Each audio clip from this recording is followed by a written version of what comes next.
supposed to be brighter than that, like a yellow on the inside, and then this sun spot on the outside. I'm gonna add maybe 2 more layers on the outside and send it outside. Alright, we got all of the glazes on. We got yellow on the outside, that's that red color. And then what's happening here? Clear. And then on the inside, Starry Night. Which is a Spectrum glaze. Which is a what color? It's like space.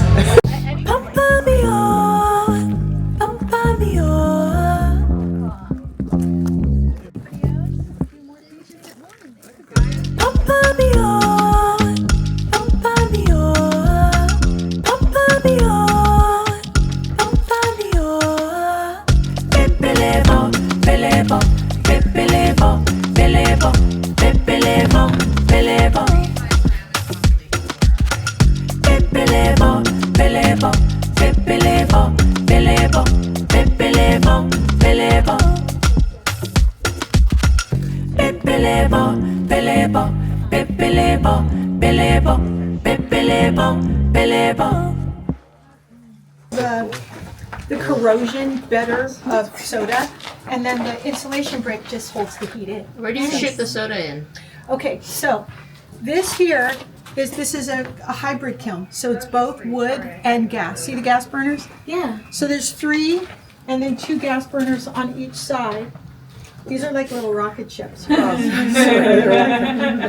And then we put the wood in here, and there's a firebox right here with a bag wall. If you don't know what a bag wall is, it's just a wall of bricks that has some gaps through it for the flames to travel through, but it bumps up the heat because the arch is way up there. So the kiln's like, I could stand in it. That's how Wow. So the shelves go all the way up to the top. And so to get the heat and the flames to travel up, we needed a higher bag wall, right? So it goes up. It's a cross draft kiln though, so it comes down, and then the ports that go to the chimney are back here.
There were two different ones. There was like the Hawaiian one and then the first. Did you do it like this, and No. white? Yeah, just plain white and then the food was Okay, beautiful. I love that.